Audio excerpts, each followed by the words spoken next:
جو پچھلے 1 مہینے سے وہاں آ رہا تھا، مگر چپ چاپ جب تک مجرا چلتا رہتا وہ بیٹھا رہتا، آخر میں اٹھڑا کے واپس چلا جاتا، لیکن آج وہ وہیں موجود تھا۔ نور جہاں نے ایک زیرک نظر اس نوجوان پہ ڈالی، پھر اگال دان میں پان کی پیک پھینک کے اسے انگلی سے اپنی جانب آنے کا اشارہ کیا۔ وہ لڑکا خاصا خوش شکل تھا، مگر حلیہ کچھ بکھرا بکھرا سا تھا، شیو بڑی ہوئی تھی، بکھرے بال، کالی سی پینٹ شرٹ پہنے، ایک ہاتھ میں چھوٹا سا کالا بیگ تھامے وہ اپنی جگہ سے اٹھ کے نور جہاں بیگم کے سامنے بیٹھ گیا۔ آج واپس نہیں جانا تو نے ببوا؟ نور جہاں نے اب پیچھے رکھے پیسوں کے بنڈل کو پکڑ کے تیزی سے ہاتھ چلاتے گنتے ہوئے پوچھا۔ آج میں جیب میں پیسے لایا ہوں۔ لڑکے کی بات پہ نور جہاں کے متحرک ہاتھ رکے، پھر اس لڑکے کو دوبارہ سے تنقیدی نظر سے دیکھا۔ دیکھنے میں تو وہ کہیں سے نواب اور رئیس امیر زیادہ نہیں لگ رہا تھا۔ کچھ توقف کے بعد نور جہاں نے پوچھا، اچھا تو رات گزارنی ہے تو نے؟ دیکھ ببوا، ابھی والی کا سودا تو ہو چکا، لیکن باقی کی بھی کسی سے کم نہیں ہے۔ بس نور جہاں بیگم پیسوں میں تول بھاؤ نہیں کرتی۔ وہ حتمی انداز میں ہاتھ ہلا کے بولی، رات نہیں، ہمیشہ کے لیے چاہیے۔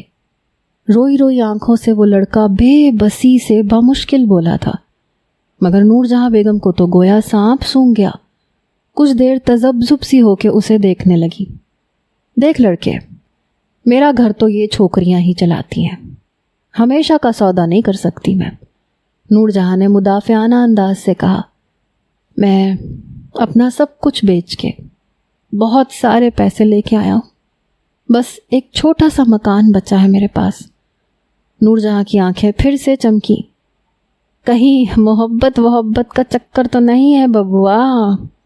وہی ہے، بہت محبت کرتا ہوں، اتنی کہ اب رہ نہیں سکتا، اس لیے اپنی کل متاع بیچ کے آیا ہوں۔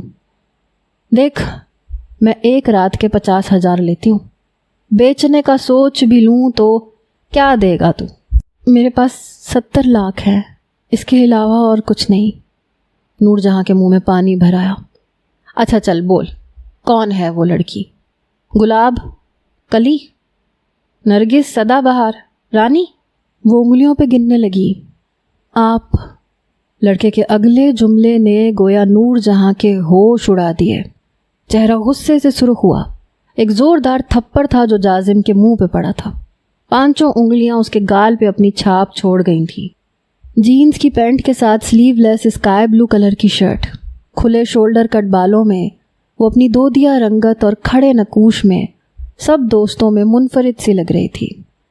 Guys let's start truth and dear, حیا سلیمان نے اپنا ایک ابرو چڑھا کے بڑی ادا سے کہا۔ اس وقت یہاں ریسٹورنٹ میں Haya, are you all right? Truth تو سمجھ میں آتا ہے، پر ڈیئر کرنے کے لیے یہاں ہے کیا؟ حیا کے سامنے بیٹھی اقرا نے جوس پیتے ہوئے حیرت سے پوچھا۔ حیا سلیمان کہیں بھی کچھ بھی کر سکتی ہے۔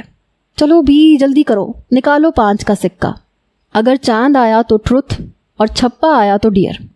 حیا کی بات پہ سب لڑکیوں نے اپنے اپنے جوس کے گلاس سائڈ پہ رکھے۔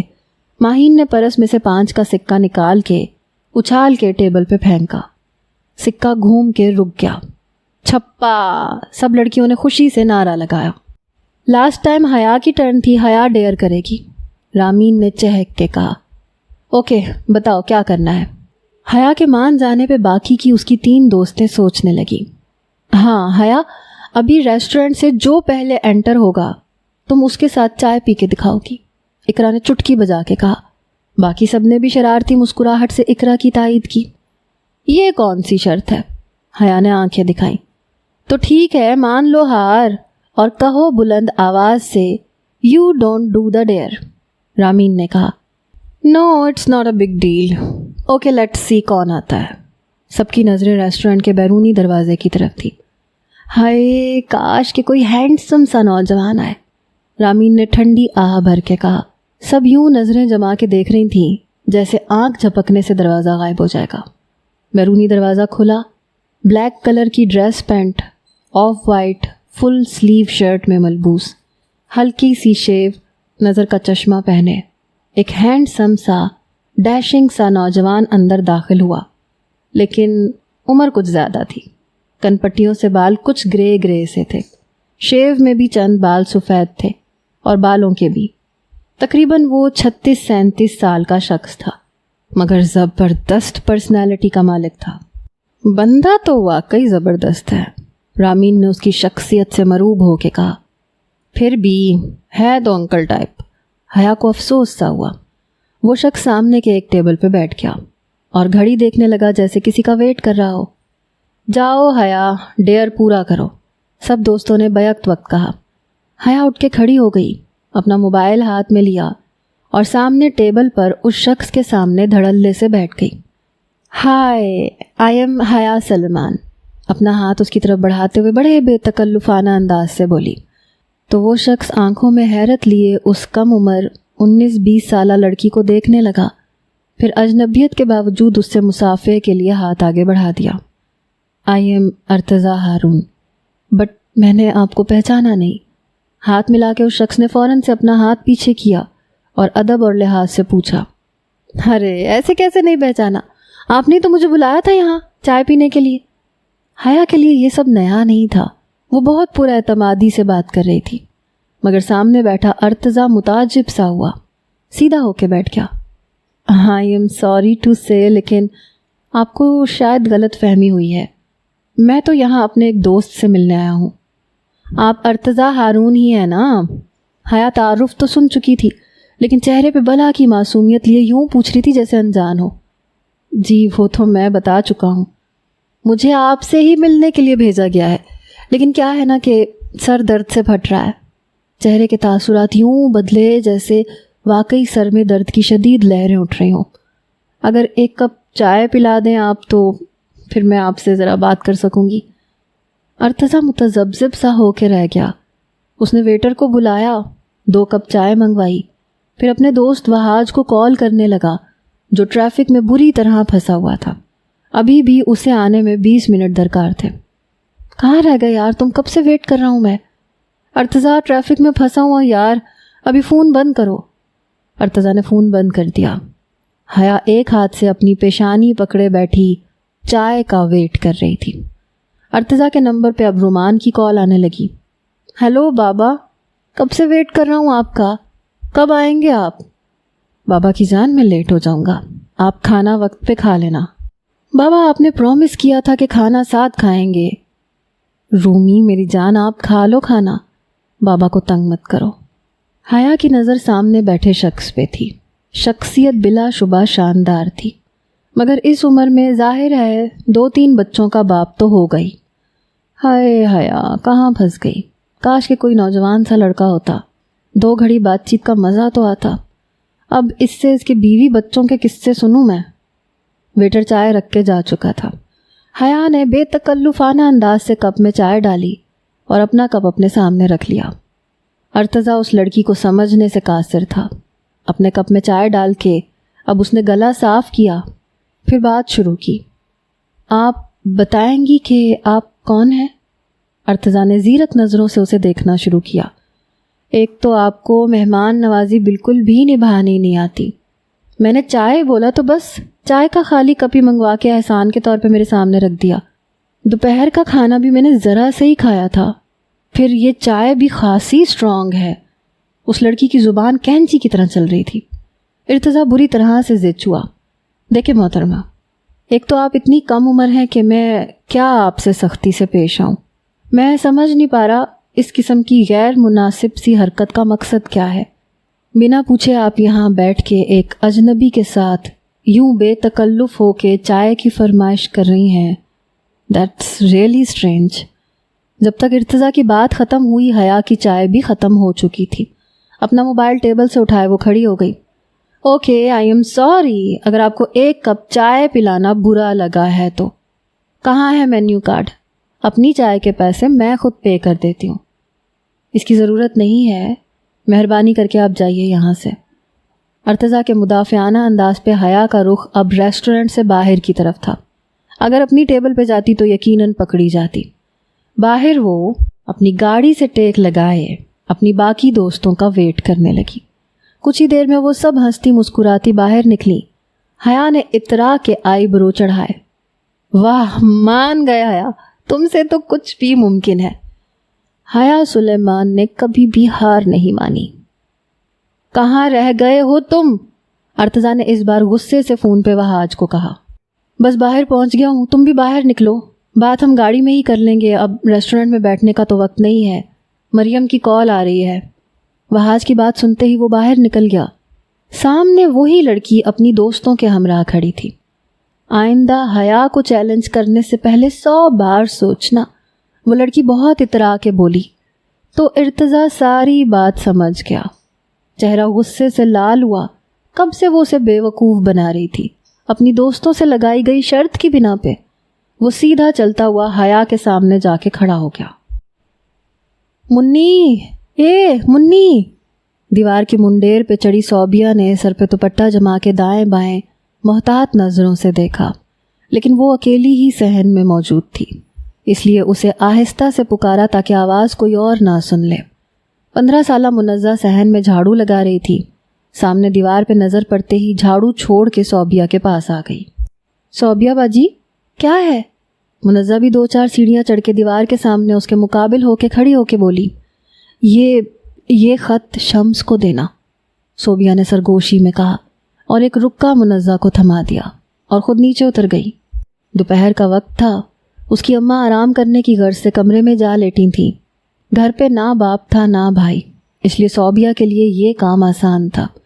شمس سے محبت کا سلسلہ پچھلے 1 سال سے چل رہا تھا اور رازداں تھی شمس کی چھوٹی بہن منزہ، لیکن صوبیہ کے ابا سخت مزاج کے تھے بہت، اور بھائی کا بھی یہی حال تھا۔ بہن پہ ہر وقت کی کڑی نظر رہتی تھی۔ اپنے باپ بھائی کے سامنے وہ سر پہ دوپٹہ اوڑھے یوں نظریں جھکائے رہتی تھی جیسے سانس بھی اس کی اجازت سے لیتی ہو، لیکن چھپ چھپ کے غیر اخلاقی رسالے پڑھنا اس کا شوق تھا، اور وہ اسے کالج سے اپنی سہیلیوں سے مل جاتے تھے۔ کتابیں پڑھنے کے بہانے وہ بولڈ رومانس رسالے اور ناول پڑھتی تھی۔ کبھی کبھی ٹی وی پہ چلنے والے اسٹار پلس کے ڈرامے کے رومانٹک سین پہ وہ آنکھیں جھپکنا بھول جاتی تھی۔ تصور میں ہیروئن کی جگہ خود اور ہیرو کی جگہ شمس دکھائی دینے لگتا۔ یہ یک طرفہ محبت نہیں تھی، شمس کے حواسوں پہ بھی صوبیہ ہی چھائی ہوئی تھی۔ فون صوبیہ کے پاس تھا نہیں، اس لیے کالج آتے جاتے راستے میں اگر شمس گاڑیوں کی ورک شاپ پہ نظر آ جاتا تو صوبیہ کی دل فریب مسکراہٹ کو دیکھ کے وہ بہانے سے اس کے پاس سے گزرتے ہوئے خط اس کے ہاتھ میں تھما دیتا۔ شمس کا خط اس کے لیے قیمتی خزانوں سے زیادہ اہم تھا۔ کچھ وہ اس کی خوبصورتی اور محبت کا اظہار بے باک لفظوں سے کرتا تھا۔ کبھی کبھی تو اس کے لفظ صوبیہ کو شرم سے پانی پانی کر جاتے تھے۔ سرخ ہوتے چہرے کے ساتھ وہ خط پڑھتی، پھر کوئی بے باک سا جملہ پڑھ کے خط لپیٹ کے ہاتھ تیز دھڑکنوں پہ رکھ کے انہیں سنبھالنے کی کوشش کرتی، چہرے پہ آنے والے پسینے کو صاف کرتی، محتاط نظروں سے دائیں بائیں دیکھتی۔ بند دروازے سے بھی اندر کا خوف ڈرائے رکھتا تھا کہ خط اس کے علاوہ بھی کوئی پڑھ رہا ہے۔ رات کو سوتے وقت شمس کی تحریروں کا اثر تھا کہ وہ اس کے لفظوں میں کھو سی جاتی تھی، لگتا تھا کہ وہ اس کے ساتھ ہی موجود ہے، لکھے ہوئے لفظوں کو کہہ کے اسے مدہوش کرنے لگا ہے۔ ایک عجیب سرور تھا جس میں وہ کھونے لگ جاتی تھی۔ مولانا صاحب کیا بیٹے کو بھی حافظ بنانے کے بعد اپنی طرح مفتی بنائیں گے؟ ایک صاحب نے عبدالباسط کو ایک کونے میں بیٹھے دیکھ کے مولانا صاحب سے پوچھا، جو مسجد کے صحن میں لوگوں کے مسئلے مسائل اور ان کا حل بتا رہے تھے، لیکن نکمے بیٹے کو ناپسندیدہ نظروں سے دیکھ کے غصے اور تعصب کا ہنکارا بھرا۔ ہاں، ایسے نصیب کہاں، پچھلے 8 سال سے تو حفظ نہیں ہو پایا موصوف سے، اس کے ساتھ لگے لڑکے کب کے سند یافتہ ہو چکے، اور یہ ہے کہ مفتی صاحب نے بات ادھوری چھوڑ دی۔ عبدالباسط کا رجحان کہیں اور تھا۔ جب نظر کی خواہش کچھ اور ہو، دل کا لگنا کہیں اور مائل ہو چکا ہو، تو قرآن کے لفظوں پہ کہاں سے توجہ لاتا؟ بارش کا کام ہے برسنا، سیراب ہر کوئی نہیں ہوتا، کچھ گل پیاسے ہی رہ جاتے ہیں۔ یہی حال عبدالباسط کا بھی تھا۔ باپ دین کا سرچشمہ تھا، لوگوں کو ہدایت کی باتیں بتاتا تھا، اور بیٹے کی خواہشیں ہی الگ تھی۔ وہ خواہش جو عموماً اس عمر کے لڑکوں کو ہوتی ہے، شادی کی۔ ضروری نہیں ہے کہ مفتی کا بیٹا بھی مفتی ہی بنے۔ عبدالباسط یہ سوچ کے خود کو مطمئن کر لیتا تھا، یہ نہیں کہ وہ بدکار تھا، لیکن شادی کا خواہش مند تھا۔ کچھ لوگوں میں یہ خواہش جلدی سر اٹھا لیتی ہے۔ عبدالباسط کا رجحان بھی اپنی مخالف جنس کی طرف کچھ زیادہ تھا۔ ویسے وہ 5 وقتہ نمازی تھا، پیشانی پہ سجدے کی مہر بڑی گہری تھی، مگر آنکھوں کی چوری سے خود کو باز نہیں رکھ سکا تھا۔ شاید شادی کر دی جاتی تو خیالات کا رخ بھی بدل جاتا۔ رات کو عبدالباسط اپنے دوستوں میں بیٹھا تھا جو سبھی تقریباً اسی بے راہ روی کا شکار تھے۔ لاہور کی تنگ گلیوں، چھتوں کے ساتھ ملی چھتوں والے گھر کے مکینوں میں کہاں کچھ پوشیدہ رہتا ہے۔ لڑکے اپنی چھتیں پھلانگتے ہوئے ایک دوست کی چھت پہ اکٹھے ہو گئے۔ آج رات بڑے بازار چلتے ہیں، ایک دوست نے آنکھ دبا کے خباثت بھری مسکراہٹ سے کہا۔ بڑا بازار؟ یہ کون سا بازار ہے؟ عبدالباسط نافہمی سے پوچھنے لگا۔ باقی لڑکے ہنسنے لگے۔ لو اور سنو، ہمارے قاری صاحب کے اکلوتے سپوت کو بڑے بازار کا بھی نہیں پتا۔ ارے ایسا شباب ہے کہ سب کچھ بھول جاؤ گے، جہاں کے دن سوتے اور راتیں جاگتی ہیں۔ بس رات کے 1 بجے اسی چھت پہ اکٹھے ہو جانا۔ ایک لڑکے نے رازداری سے سارا معاملہ طے کیا۔ گرمیوں کا موسم تھا، باقی سب صحن میں، اور عبدالباسط چھت پہ سونے کے لیے چلا گیا۔ گھر میں بس ایک وہی واحد لڑکا تھا، باقی لڑکیوں کی لمبی لائن تھی۔ 6 بہنوں کا اکلوتا بھائی، 3 بڑی تھیں، 3 چھوٹی تھیں۔ بڑی 3 کی شادی ہو چکی تھی اور باپ کا ارادہ تھا کہ چھوٹی 3 کے فرض سے سبکدوش ہو کر عبدالباسط کے بارے میں سوچیں گے۔ وہی 80% پاکستانی سوچ کے لڑکا ہی تو ہے، کیا فرق پڑتا ہے اگر شادی کچھ تاخیر سے بھی ہو جائے تو؟ پہلے اپنے پاؤں پہ تو کھڑا ہو جائے، پہلے بیٹیاں تو اپنے گھر کی ہو جائیں، بیٹے کا کیا ہے، ہو جائے گی شادی۔ وہی عام سی سوچ جو کئی گھروں میں اب بھی سوچی جاتی ہے، یہ سمجھے بغیر کہ لڑکا شادی کا خواہش مند ہے، بلکہ اس خواہش میں بے راہ روی اختیار کرنے کے در پہ ہے۔ رات کو سب دوست اکٹھے ہوئے بڑے بازار پہنچے۔ واقعی وہاں کی جگمگ کرتی روشنیاں دن کا سمے باندھے ہوئے تھی۔ ہر گھر سے گھنگروؤں کی چھنکار سنائی دے رہی تھی۔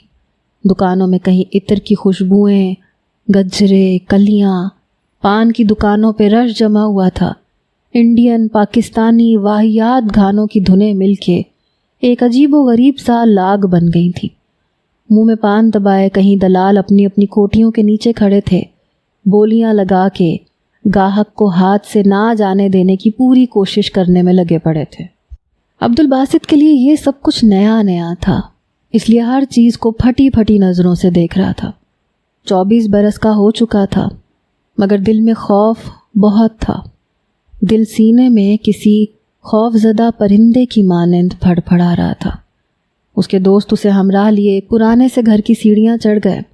سیڑھیاں ختم ہوتے ہی صحن شروع ہو جاتا تھا، جہاں گھنگروؤں کی جھنکار اور ڈھول تھاپ کے ساتھ ہارمونیم بجانے والا بیٹھا، منہ میں پان دبائے، آنکھیں بند کیے، گانوں کی دھنوں کے ساتھ ساتھ ہارمونیم پہ بھی تیزی سے انگلیاں چلا رہا تھا۔ سارے گاما سے لے کے تک تھئی تھا، سارے راگ وہ گانوں کے بولوں کے ساتھ خود ہی اضافہ کیے جا رہا تھا، جیسے کسی بڑے نامور کلاسیکل فنکار کی شاگردگی میں رہ چکا ہو۔ ایک بے ہنگم سا شور تھا۔ زیادہ تر مردوں نے سفید پجامے اور سفید ہی کرتے پہن رکھے تھے۔ زمین پہ چاندنیاں بچھی ہوئی تھیں جن پہ سفید چادریں بچھائی گئی تھیں۔ گاؤ تکیے کناروں پہ رکھے گئے تھے، جہاں بڑے بڑے نواب، رئیس اپنی پوری ٹھاٹ باٹ سے براجمان تھے۔ دلال نے سب سے پہلے تو سب کو پان پیش کیا۔ سامنے تخت پہ بیٹھی عمر رسیدہ خاتون بس عمر کی ہی رسیدہ تھی، ورنہ چولی گھاگرا پہنے فل میک اپ میں جوان لڑکیوں کو مات دے رہی تھیں۔ اسی نے آواز لگائی، آرا کو بلائیے، سب کو اسی کا انتظار ہے۔ کچھ ہی دیر میں ایک کمرے سے نکلنے والی حسینہ پہ سیٹیاں بجنی شروع ہو گئیں۔ عبدالباسط کی نظر بھی اسی پر تھی، جو سامنے نیلے رنگ کے بڑے سے گھیر والی فراک کے ساتھ چوڑی دار پجامہ پہنے پورے ہار سنگار کے ساتھ باہر آئی تھی، لیکن آدھا گھونگھٹ نکالے۔ ایک بے ہنگم سا شور تھا جو تھم گیا۔ نظروں نے بےتابیوں کو بڑھانا شروع کیا۔ غزل گائیے استاد صاحب، شمع کی محفل میں پروانے ہزاروں ہیں، لڑکی نے اپنی فرمائش پہ اس ہارمونیم پہ بیٹھے شخص سے کہا۔ کیا آواز تھی، دھیما میٹھا لہجہ تھا۔ وہ لڑکی تو اپنی آواز سے چین چھین لینے کی صلاحیت رکھتی تھی۔ یہی غزل اگر وہ خود گاتی تو شاید اپنے سروں سے مداحوں کا سکھ چین چھین لیتی۔ غزل کے بولوں پہ اس کے پاؤں کے گھنگرو بجنے لگے، قدم کبھی آگے کبھی پیچھے کبھی دائیں بائیں گھومنے لگے۔ وہ پورا سمے لمحوں میں باندھ چکی تھی، ہر شخص کی نظر بس اسی محجبین پہ تھی۔ عبدالباسط کی نظر پہلے ناچنے والی کے پیروں پہ پڑی۔ سفید رنگت والے پاؤں کے اوپری حصے پہ لال سرخ مہندی کی گول ٹکیاں، چوڑی دار پجامے اور بڑے سے گھیر کے فراک میں جب وہ محجبی گول گھوم جاتی تو وہاں موجود لوگ بھی اس کے ساتھ جھوم جاتے۔ بڑے سے دوپٹے سے آدھے سے زیادہ چہرہ گھونگھٹ سے چھپا ہوا تھا۔ دکھ رہی تھی تو اس لڑکی کی مسکراہٹ، اور مسکراہٹ سے پڑنے والا گال کے نیچے دل فریب سا ڈمپل، ہونٹوں پہ سرخ لپسٹک، ایک ایک ادا اس کی دل لبھانے والی تھی۔ سب کے دل مچل کے سینوں میں دہائی مچانے لگے، اس کے آدھے ادھورے چہرے کو بے نقاب دیکھنے کے لیے مچلنے لگے، اور وہ حسینہ سب کا صبر آزما رہی تھی۔ غزل کے اختتام پہ وہ لڑکی آداب میں سر جھکائے یوں ہی ایک دروازے سے اندر چلی گئی۔ عبدالباسط کے اشتیاق کا بھی وہی عالم تھا جو وہاں بیٹھے ہر شخص کا تھا کہ اسے بے نقاب دیکھے، لیکن حسرت ہی رہی، نہ پیسے جیب میں، نہ ایسا کوئی آسرا، کسی دوست سے کوئی ادھار بھی پکڑ لے تو لوٹائے گا کیسے؟ اس لیے دل کی خواہش دلی میں دبائے وہ وہیں بیٹھا رہا۔ اس کے دوستوں میں سے ایک کے پاس رقم موجود تھی، اس لیے سودا کرنے وہ اٹھ کے گیا۔ عبدالباسط کا دل چاہا کہ پیسے اس سے چھین لے اور خود کمرے میں جا کے اس لڑکی کو بے حجاب دیکھے جس کے ڈمپل میں اس کا دل کہیں اٹک چکا تھا، لیکن بات اس کے دوست کی بنی۔ وہ لڑکا حوث بھری نظریں اور انداز لیے اس کمرے کے سامنے کھڑا ہوا، دستک دی، کمرے کا دروازہ کھلا۔ جیسے ہی وہ اندر داخل ہوا، دروازہ بند ہوتے ہی عبدالباسط کا دل بھی بند ہوا۔ پھر دوسری لڑکی نے بھی ایک گانے پہ اپنے فن کا مظاہرہ کیا، لیکن عبدالباسط بند دروازے پہ تاک رہا۔ جب تک اس کا دوست لوٹ کر نہ آیا، باقی سب کو وہیں بیٹھنا تھا۔ 2 گھنٹے گانے بجتے رہے، مختلف لڑکیاں آتی رہیں، مگر عبدالباسط کے لیے وہ سب غیر اہم تھی۔ اہمیت تھی تو سامنے بند دروازے کے پیچھے چھپی حسینہ کی۔ چند گھنٹے بعد دروازہ کھلا۔ عبدالباسط کی نظر اپنے دوست پہ تھی، جس کے چہرے کی چمک بتا رہی تھی کہ اس حسنہ کے حسن کی پوری قیمت وصول کر کے وہ لوٹا ہے۔ کچھ ہی دیر میں وہ لوگ واپس لوٹ آئے، لیکن عبدالباسط کو باقی رات اس لڑکی کے گھنگروؤں کی جھنکار سنتے ہی گزری۔